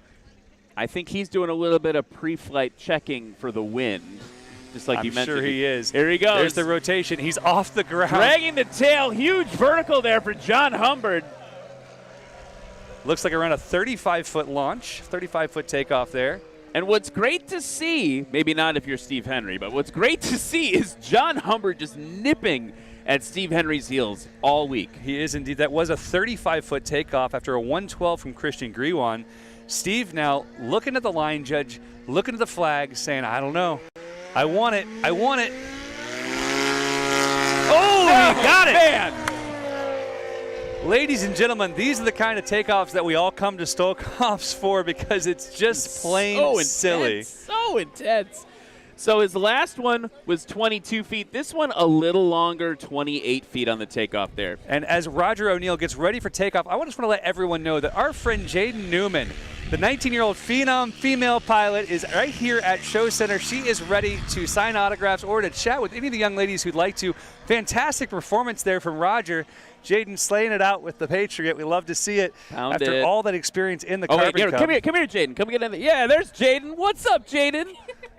See, girls can do it too, and sometimes they do it way better than boys. Hang on, we got a microphone for you here. If I can pull one without pulling it. Scary. That's probably working. There we go. All right. There we go. Hey there. Oh, look at me. Hi, Jaden. How you doing? I'm good. How are you? What do you think about Stoll, and what makes you so passionate about it? I like, let's see. What do I like? I like that it's not something that a lot of people know about, and I like promoting Stoll, especially as a young girl in aviation. I think it really helps promote Stoll and just what we do out here. That's awesome. Do you actually go in the backcountry and play too? Or just I do do. that stuff? Yeah? I do. All right. So I've heard that you're getting yourself a Patriot, and I've heard that it has some secrets up its sleeve. I'm excited to see those. Me too. Christian now on approach. Well, I don't want to keep you too long, but we love having you here. You have any questions for me? I was going to ask Jaden if she could grade the next landing. If she wanted to give. We need to give her some numbers to. Yeah, you could hold up some numbers and see what you think. What do you? I mean, as a competitor right here, what are you looking for? We saw your style of approach today. It resulted in a couple of scratches, but you were a little more aggressive. You're kind of coming in under the power band, working that nose up as high as you can. What are you looking for personally in the perfect approach? Well, yesterday was the first time I had ever flown the Patriot. Right. Very first time I had ever flown the Patriot. And so I'm being a little more gentle today, just trying to, I guess, not crash the airplane. It is the only one of its kind. That is a good point. Yeah, I don't want to crash the first Patriot ever made. What do you think of John Humbird's approach right here? 10 out of 10. She waited until he landed. Very 10 out safe. of 10. He's not going to like the numbers. I know that John is such a competitor, but you know, he has a different approach than anybody else out there because he's flying the tricycle gear airplane. He's always really rocking the nose back with that high tail. It's interesting to watch each of you guys because you bring so much different style to every one of these flying. I can't speak right now because I'm watching Steve Henry come in and it just makes me excited. No one can talk when Steve Henry's flying. Ooh, look at holding it off there. That's the one he wanted. Nice. That's the one he wanted, ladies and gentlemen. Steve Henry showing us how it's done. He's begging for competitors, by the way. He wants other people out there to have 300 horsepower super aircraft. So talk to him. He'll help you make one. Jaden, thanks for joining us. Of course. I feel like I'm hurting your back making Hey, sorry, we should have offered you a chair. Thank you so much. We appreciate all you're doing. Thanks, and for everyone who'd like to meet Jaden or get a picture, get an autograph, make sure you follow her on social media, but she's going to be right here behind the tower. And also, for those of you guys who don't know, we do have merch available right next to the main taxiway. Roger O'Neill now, low approach, bouncing coming in bit. hot with that bounce there. Now we get to ask him which landing he liked best. He could log 4 is the joke, right? He could log 4 of them. But so my cousin has an airplane. It's my uncle's airplane. It's a 172 tail dragger. It's a 1960. So it's a slant tail. And it's the last two are Mike Bravos. We call it mucho bounco because there's just not enough tail to keep things going. But we got some good news. I'm looking at Matt Peterson right now. Everyone's Peterson, showing up to the booth. They're like, tell me how I did. You got your best by 100 feet, my friend. Yep, and Matt, you can go out there. Yeah. Matt, you can go to nationalstol.com/scoring and find out for yourself instead of interrupting the stream next time. That is a thing you could do, Matt. And anyone else out there, if you'd like to know the scores, nationalstol.com/scoring will give you all the information you need on scores, but you can also find out more information about where we'll be next, where our new events are. We have a new National Stol event somewhere in the U.S. almost every single month. Next month we're in California, followed by, I believe it's Oklahoma or Kansas. It's going to be a wild time, and it's always neat to see new people at these new events. Christian Graywan. Ooh, his best takeoff yet by a long shot. Christian sub 100. John Hubbard. Now, we did see John Hubbard have a decrease in his takeoff distance. Could be a technique thing, could also just be a wind thing. It could be, but you know, one of the things about John is he actually won overall champion with a Duke propeller, one of our sponsors, Duke. I own one. It's on my Kit Fox. I love it. It's making it so easy we didn't even react. He's off sub 50 feet. Sub 50. It's okay. It's barely longer than the airplane. That's actually a F-14 Tomcat, 50 feet nose to tail. So think about that when you look out there. I think you'd like to land on top of one. I bet he'd enjoy it. Pouring it to Steve! Holy moly, Steve. He's waving to the crowd. Did you see that, everybody? Look how amazing that was. You know, when Steve was flying this airplane at the maximum boost, he said he was literally tearing the airplane apart, the engine apart at 25 pounds of boost. He's not that high now. He says it's a trade secret where he is now, but I'm just amazed by how much power that aircraft has. Here's an aircraft with a third the power and a lot of performance, even so. Rotate. Yes, There nice we work, go. Roger. There we go. We're seeing a lot of improvement with every time. I think the biggest challenge for him is just getting that speed control on landing. Well, and it's a different game. Normally, you want a smooth landing. You want to make it nice and easy. He's coming at this with a complete clean slate. Yeah, definitely. Tons to learn. And not interested in passenger comfort at all is kind of the name of the game. Are you just saying that after flying with Matt Peterson? Definitely 100% why I'm saying that. Let's talk about, you were talking about Duke propellers a little bit before, but you know, they've got this new Cobra prop that they unveiled here at Sun and Fun. You can check it out, Sun and Fun booth, November 077, N077. Duke obviously offering a complete range of aeronautical carbon-made propellers and rotors manufactured, founded in 1997. One of the cool things about Duke is their propeller hub is actually carbon fiber, and it's a really unique system of that carbon fiber. So I love it. I think it's just absolutely beautiful. It's something different, and I like things that are different and people who are thinking outside the box. Christian Grewon fighting the winds there. You'll watch his right wing continue to dip. That crosswind component coming into play, especially as it starts moving over the RVs and tents over there. You start getting a little more rotor, that mechanical turbulence. Oh, it's a scratch, for Christian. And you know Christian had the best takeoff there he's had all day by about 20 feet, 21 feet.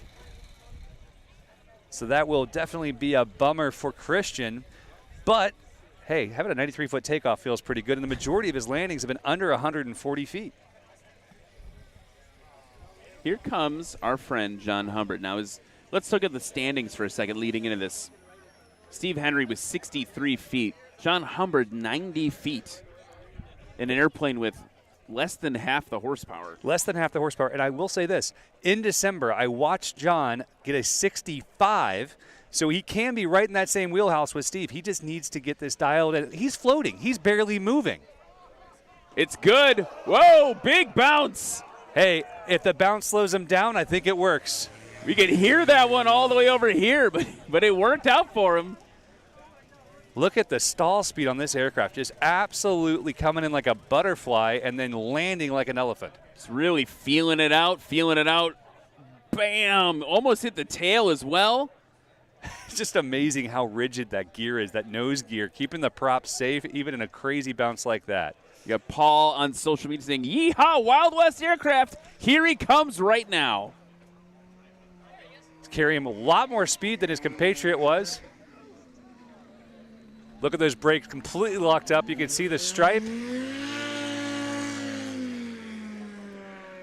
Just over 50 feet. Yeah. You think 54? We'll see. I thought it was going to be like 52. Let's see who's right. We'll see.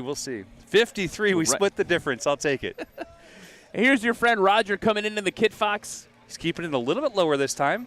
His speed is still definitely up there. We're going to have to work on this together on his family's ranch. He said he's going to already got the plan to paint some lines and get to work. And I want to give him credit for demoing with us. For coming out here with the us. greatest. I mean, your first time out, and you're flying with Steve Henry, John Humbert, and Christian Grewan. I mean, what an honor. And honestly, you got to come out and be a little bit scared, right? I mean, only a guys, little bit. I don't want to be in that class. I don't want to be in that class either. All right, ladies and gentlemen, as they're coming down the line, make sure you wave, you say hello. We appreciate them being here. John Humbert's honking his horn, and we want to talk a little bit about our friends. You just changed hats for this. I did change hats for this. Yeah, that's right. AirTech Coatings. AirTech Coatings creates some of the finest paint finishes, and they help paint fly. I love what AirTech has done. In fact, the Super Patriot is painted with AirTech Coatings. That's right. The plane that we just talked to Jaden, that plane that she's flying is AirTech Coating product. You can check them out here at Sun and Fun booth NE 003, Northeast 003, November Echo 003, however you want it. They're right next to the Compass Rose. They've got a Sun and Fun special going on right now, 10% off. I wish I knew about this. I just bought covering materials like three months ago. I could have waited. Waited for it. They've been in 1981. Man, I couldn't even read that. I'm so excited. Since 1981, they've been revolutionizing aircraft paint. That's AirTech Coatings. Jared Justice. Now, Jared, you're going to have to correct me if I'm wrong, but Jared was a competitor at Swamp Stool, and he has a Kit Fox Model 4, and he says, I wish I was there so I could smear that Kit Fox with my 4. We're going to see Roger O'Neill leaving, heading back to his home base at Bartow Airport. Jared, I believe, has a Speedster wing. I'm not 100% sure, but I believe he has a Speedster wing on his 4, and I'm interested to know if he does or not because my Kit Fox Model 4 has a Speedster wing. Oh, there you go. A little bit more cross-country, a little less little trade, right? It's a little more stole drag, all right? Let's just be clear. A little more stole stole drag, a little less mountaintop. I got That's right. Cameron Simmons now back in that Super Patriot. This airplane has seen a lot of different pilots. It is not set up for competition at all. It is set up for cross-country touring, but he's going to get off the ground at around 75 feet. Cameron is 25 years old. He's been flying since he was 17. He's flown many different types. He personally owns a Carbon Cub, but he's switching over to the dark side of the Patriot Cub. This airplane just announced on Tuesday here at Sun and Fun. And here's the bright pinked Aeropract Fox Bat. We saw some impressive numbers last night from the Fox Bat. This Ukrainian-built aircraft getting off the ground at 110 or so feet, 118 feet, pretty impressive. And you notice there that he started to get it out of ground effect and had to let it come down back into ground effect just for a minute to get a little more speed. That's great. That's what we want. We want to get it off the ground. It's not about those huge deck angles necessarily. It's about getting those wheels off the ground. Now let's check out the Rev. This is the craziest thing we've seen today so far, soon to be topped. Larry Mednick, designer of 5 different aircraft, jumping off the ground in that Delta Wing trike, weight shift trike. You can notice his input so much more obvious than you would on a traditional aircraft. And I want to point out this on the line. I think this is a national STOL first. I believe it is. This is an American Ranger AR-1 flown by Greg Spicola. He is based in Tampa, Florida, flies out of Zephyr Hills, I believe, into the power. And he is off the ground, ladies and gentlemen, a national STOL first. The dust is everywhere. That's 115 feet or so. Very cool. Now, I definitely went through a gyrocopter phase and got really excited about gyros. I'm excited to see what he can do in the landing with that. You know, I am as well, and I can't say I've gone through a gyro phase, but my grandfather is in the Guinness Book of World Records for being the first guy to ever loop and roll a gyrocopter, an old Benson KB-1. And what's crazy is on his deathbed, he said, none of my family are ever to fly this because it's the most dangerous thing I've ever done. World War II fighter pilot, true story. But I have flown them, and they are really cool.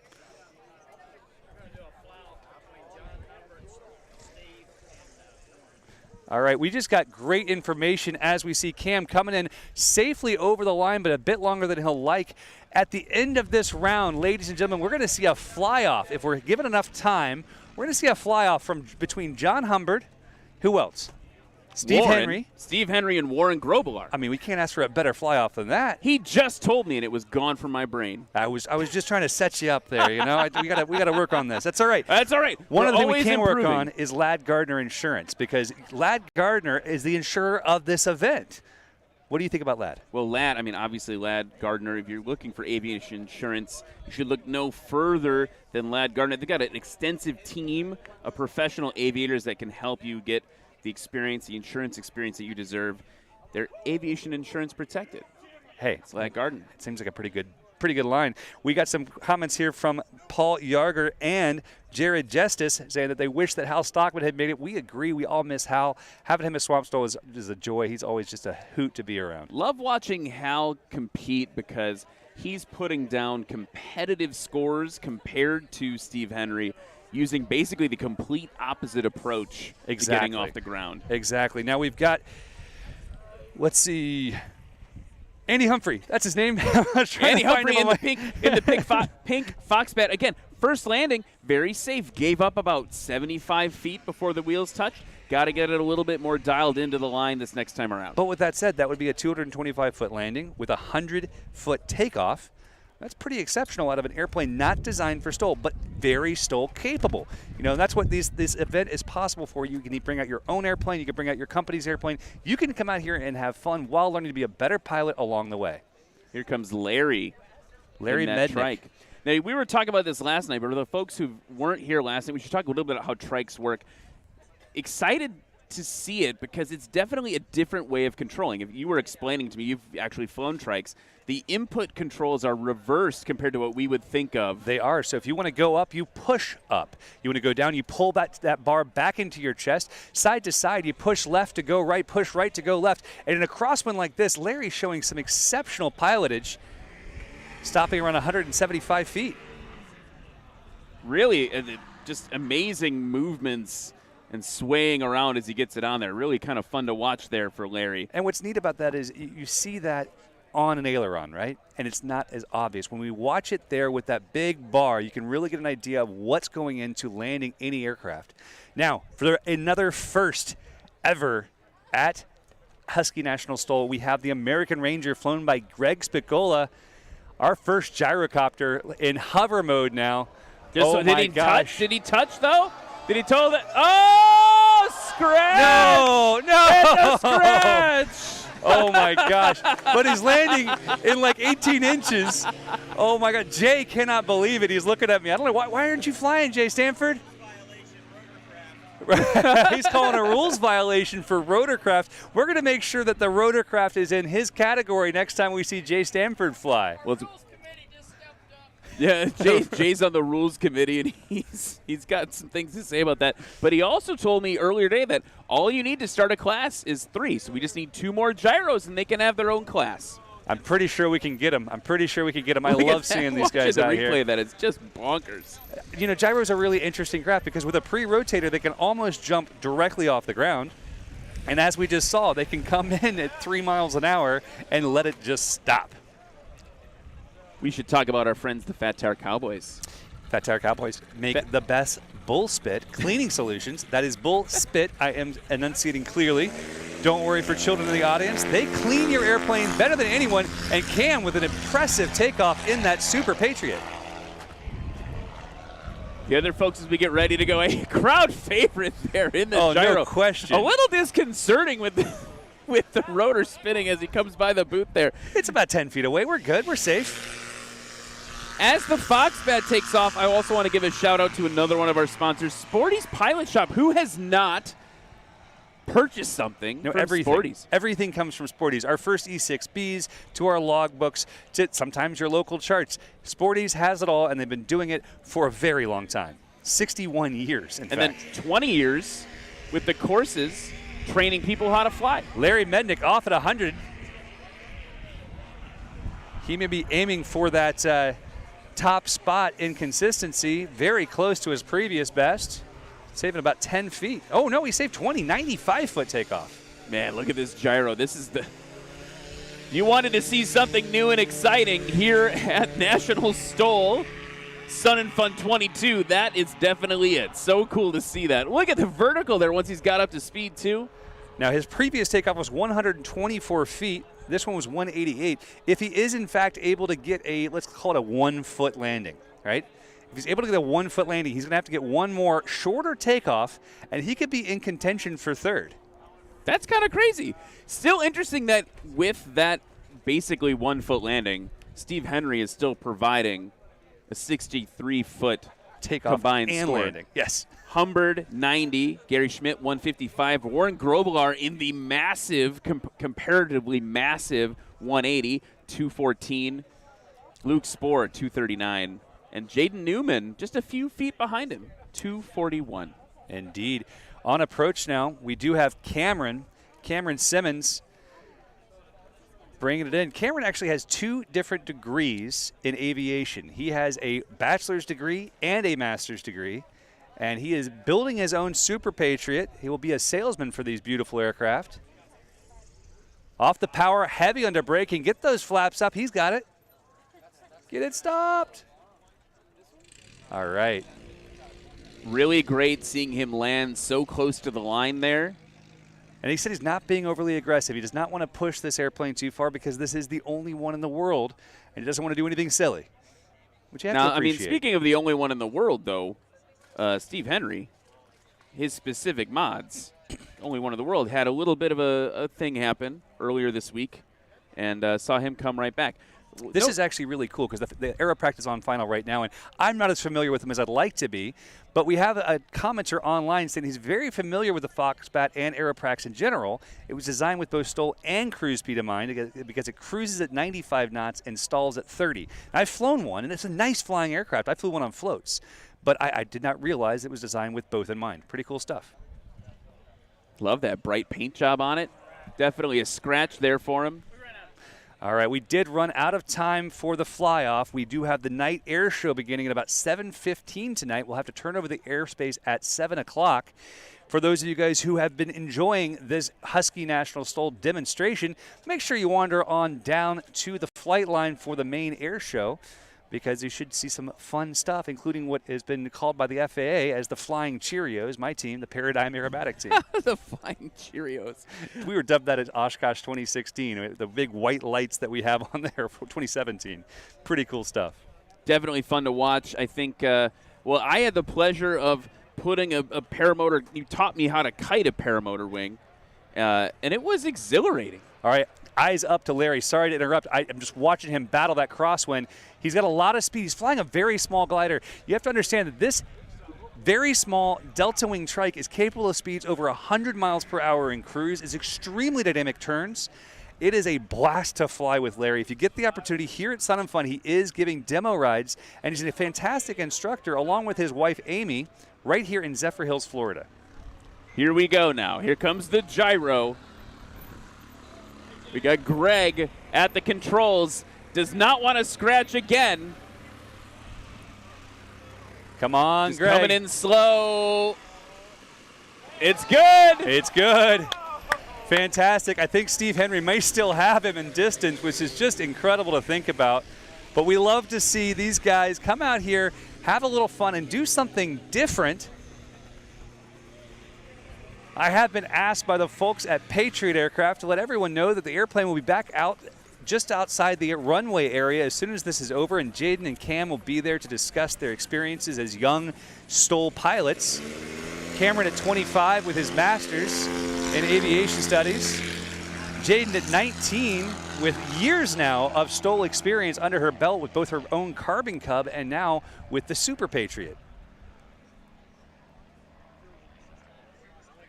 Last round now for Andy Humphrey in that Foxbat. Almost dragging the tail. There we go. There's the aggression he wanted to show so badly, saying, hey, I can do it too. Just nursing it off there. Yes, indeed. Previous takeoff was 100 feet. This one, 120. Sorry, 146. We've seen a drop, 100, 120, 146, and there's 3. Ooh. And there's some sort of FOD on the runway, some examination on the runway to make sure that we're safe to go here. The air boss calling it short there, saying, hang on, we got to make sure things are good, things are safe.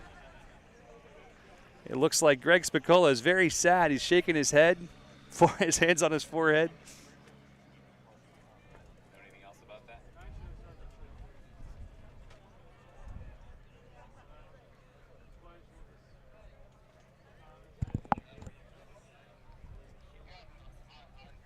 All right, looks like he tried to go. They tried to hold him. He tried to go, and now he's taxied on by. And now they're saying it's a mechanical issue. Never heard of a mechanical issue on a gyrocopter. There's Something not many something things. was on the ground there, so it's definitely possible that something. Oh, I'm just kidding. I know that all these aircraft Oh, are you're joking complex. out about it. Yeah, Never. yeah. Oh God, I missed whoosh right over my head. I actually got to go to a gyrocopter manufacturer over in the Czech Republic, and it was remarkable to see all the different aircraft. Looks like a broken brake pad on the Ranger. What a disappointment for our friend Greg Spicola. We look forward to seeing him back here again, hopefully in the future. Here comes Cam now in that Patriot. Super Patriot on low approach. It's weird because I only see 2 tires just floating through the air. It's got that stealth technology. Stealth technology. Ooh, it's a scratch.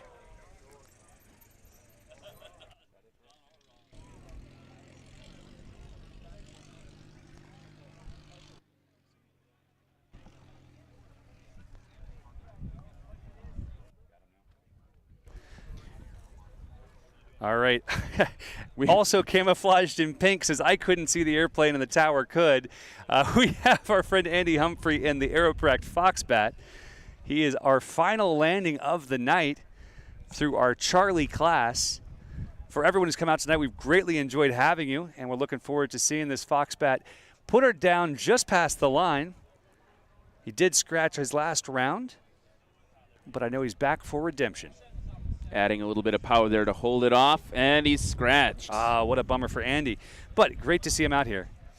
Once again, ladies and gentlemen, we want to thank you for all coming out here tonight. If you haven't yet, please check out our merch booth right in the middle of the taxiway area right here. We'd love to have you take a look at that, pick up some of the Husky National STOL merch. We will go through the scores here in just a moment and walk you guys through who took what today. I'm going to go ahead and let you do that, Ryan. Well, no surprise, maybe no surprise. Steve Henry, best takeoff, 22 feet tonight. Best landing, 35 feet combined. Score of 63. John Humbert, 90 feet combined. Gary Schmidt in 3rd place, if it were a competition. 155 feet. Warren Grobelar in that Cessna 180, 214 feet combined. Greg in the gyro, 219. Love to see that. I'll never forget that. And Luke Spohr in our 6th place position with the combined score of 239 in that Legend MOAC. Absolutely a lot of fun to watch tonight, watching the crowd go absolutely wild. want to say thank you to each and every one who is here. You can find out more information on National Stole at nationalstole.com. Find out how you can get involved or come out to a local event. I also encourage you to check out Super Arrow, both thanks, as a man. podcast, Instagram, Facebook, etc. My friend Ryan here, and our YouTube channel is youtube.com/aviator, where you can find out more information with our live show every Friday. Eric, this has been awesome. It's been one heck of a week here doing the Stole demo at Sun and Fun 22. And, of course, we have everything you'd expect to see. The sun is starting to come down and give that beautiful Florida sunset. And now it's time to go over and enjoy a nighttime air show. It is. I'm going to go over with my guys, get them all set up and ready to go. We love Sun and Fun. We love air shows, and we love our aviation family. Oh, that's it here from Paradise Sky City. Fam. We thank you for Sky coming out. Fam, everybody. Make sure you watch the I night appreciate air it. show Guys, thank tonight. you so much for watching. Night Being a air part of show, this as broadcast well for as the come last back few here to days. We look Paradise forward to City at seeing 7 you all in o'clock in the morning for California Powered in Paragliders, late Powered May, Parachutes. the Happy Valley. It's going to We be really fun. appreciate you coming out. Thank you for Paradise sharing the mic City, with me. Sun It's and been Fun awesome time. It's been a great 2022. time indeed. Have a Thanks, great night, everybody. everyone. We'll see you soon. Oh, let's go fly. This has been the Husky Stole National Demonstration here at Paradise City. I hope you enjoyed it. Come back tomorrow morning, and we'll do some flying at 7 o'clock with Powered Paragliders, Powered Parachutes. At 9 o'clock, we'll start with the light sport aircraft. Oh, let's go fly. Have a good night, everybody. Be safe. Good night, everybody.